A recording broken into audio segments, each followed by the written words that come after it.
It starts in Shredder's tower. Not really a lair, because it's a tower. We're going to talk about Nano in this Turtle Talk. Hi everyone, welcome to another episode of Turtle Talk. No. Oh, sorry, was this not a try not to cringe challenge? Because I'm pretty sure that's all this channel has been. Well, now that that's over, let's try to be a little more quality. Like 1% more. I'm a student on a budget. What do you want from me? Welcome back. Yes, back to Turtle Talk, a show where I recap episodes of the 2003 Ninja Turtle series and just sort of talk about it. Because that's what everyone wants. Just hear me talk about Ninja Turtles. Hopefully in a more structured way so that you don't end up with a 20-minute episode of just me talking about whatever comes to mind. And in this comeback episode of Turtle Talk, I will be talking about Season 1, Episode 12, The Unconvincing Turtle Titan, aka the episode featuring my favorite superhero, Turtle Titan. Hey. I'll say it again since it has been so long. This series will contain spoilers if you haven't seen the 2003 series, so if you haven't seen this episode, go watch it. Find a way. You will find a way. I believe in you. So let's jump into it with a summary. Shredder is supposedly out of the picture now, so things are a little more lax until the guys come across a burning building with a child inside. Mikey wants to save her, but his bros stop him because they'll get seen if they try, and then Silver Sentry flies in and saves her. For everyone. And then the building explodes. Completely awed by his favorite superhero ever showing up and saving the day, all Mikey can think about after this is him and his brothers becoming superheroes. They naturally make fun of him, and it's kind of harsh. Actually, if I was in Mikey's shoes, I'd probably cry. Of course I'm a crybaby. I mean, cried at the end of Kung Fu Panda 2. And The Killing Joke. Who cried? Who cries at the end of The Killing Joke? That wasn't funny. You're not funny. After being teased by his brothers and having his dreams all but crushed by Master Splinter, he decides to go out and do the superhero thing all on his own. He gets help from April on deciding what costume to wear and ends up with this. And now he can finally hit the town as Turtle Titan. Can you see it? It's there. Yep. Made it mess up. He makes a couple blunders as he figures out the ropes, and then his night gets real weird real fast. People are being mind controlled. What's going on?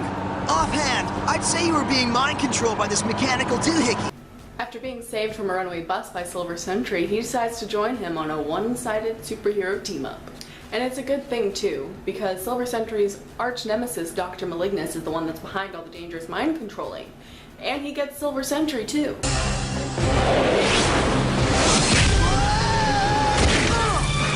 Mikey uses his ninja skills to maneuver around Sentry and get the mind control bug off of him, and he goes home an anonymous hero to continue his ninja training. Was that summary short enough for you? Let's talk turtles now. First off, let's talk about the obvious here. There are superheroes. This information brings the series to a completely different level. Not that superheroes make everything better. I mean, sometimes you kind of just want to have a series that's really down to earth and follows, you know, the rules of like science and reality and physics and whatever, and that can be a good thing. But here we have what is essentially a black Superman who has no weaknesses that we're aware of yet. Granted, he was mind controlled by his arch nemesis, but there's really not a lot to work with here. I'm just really excited to see all the diversity that 2K3 has already in the 12th episode. I mean, we've had Baxter Stockman, renowned brilliant scientist, Shredder, a Japanese man who is in control of an entire Foot clan of ninja. Foot Ninja Clan, Foot Clan, Ninja, Foot Clan, Ninja, Foot Ninja Clan.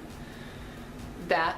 Angel, a rough and tumble teen who tried to join the Purple Dragons but was then prevented from joining a life of crime, as well as her grandmother, who are both, as far as we know, really racially ambiguous, but they're definitely not white. And we have the Professor, Dawn's homeless friend, who is wise and compassionate beyond belief, and also natural-born leader. So although most of these characters are male and 2 of them are evil, it's still a step in the right direction and more diversity than a lot of current shows have. Hopefully we'll see more in the future. Now the very first thing we're hit with in this episode is Mikey's unwavering desire to be a hero and to do things for the greater good, to which he is met with much resistance from his brothers and even his own father. That's gotta be harsh. Greater good? Please! What are you, running for office? Get over yourself. There are many paths, my son. You must choose the one that is true to yourself. Harsh enough that he becomes insecure about his dreams in front of April. Luckily, though, April's that big sister figure that I think everyone needs, and Mikey's able to live out his dream at the ripe old age of 15. 15. April really came through in this episode, even though she was only on screen for a few seconds, and I really like that the writers added that touch. They could have had Mikey figure it out all on his own, but instead they decided to show the viewers that it's good to have a support system behind you, even if that support system isn't your own close family. I think you should follow your dream. This is also great for Mikey and April to develop a closer bond as friends or as family. We all need somebody out there that will support us, and in this case, April was Mikey's support system. Now, to address those that think the 2003 guys don't act like teenagers, can you please explain why, after seeing this precious baby getting teased by his brothers relentlessly, even up to the end until they realized that he went out to walk the walk that he was talking the talk to? They played keep away for Sentry's sake. And Mikey just wants to be a hero. He just wants to be a hero. Look at him! Not to mention he totally fanboyed at the sight of Sentry. Like, he was mumbling his words and everything. It was hilarious. Central Survey! Silver Sentry! Silver Sentry. So if you think that these guys don't act like teenagers, perhaps you and I have met and known different teenagers. Can I just take a moment to mention how ungrateful the people of New York are? In the cartoon, not actual New Yorkers. How many times have the guys saved a human just to have them scream in their face and run away? We'll find out when I do Turtle Count at the end of the season. I want to comment on how amazing the 2K3 writers are. They seem to have a rather consistent formula in their episodes, and one of my favorite parts of that formula is how the ninja lessons are still relevant. In the episode, we see Mikey distracted by his superhero dream, and he doesn't perform the invisible flying dragon in training like his brothers do. But when it comes to him saving Sentry's life, he uses the invisible flying dragon to get the bug off of his neck. We also see this in Meet Casey Jones, remember? Okay, so let's talk about where the series is so far. And I'm totally not masking this as a way of summarizing everything up to this point so no one has to go back and watch my other more cringy episodes. So it's episode 12, and Shredder's been defeated, supposedly. And we've already been introduced to the technology that this world has through the Mousers, Nano, and those invisible ninjas. And some of this may be due to an enemy of the Shredder. We've gotten to learn about the main characters as well as view Shredder's entire ninja empire. Some minor but important characters that we've met are Nano's dad, Angel, the Garbage Man, and the entire symbolism and social commentary of that episode. And now we've got superheroes and supervillains, but you know, those seem rather inconsequential at this point so far. Now Mikey has a super friend, and although he did seem to outgrow his superhero dream by the end of the episode, I have a feeling we'll be seeing the Turtle Titan again.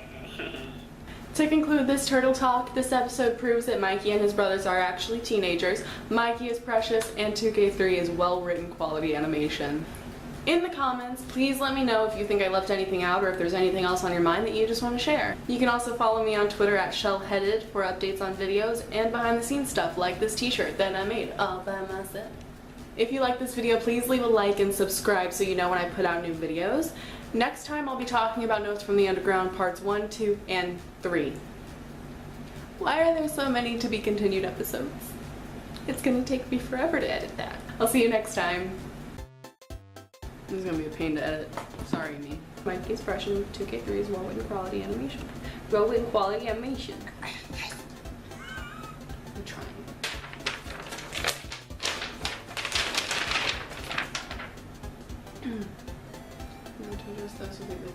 Luckily, she supports him like the big sister figure she is, and he gets to live his dream at the ripe old age of 15. I need a new printer ink. Can you read that? Because I can't. Help! Police! I'm being attacked by a costume freak! You look so dumb right now.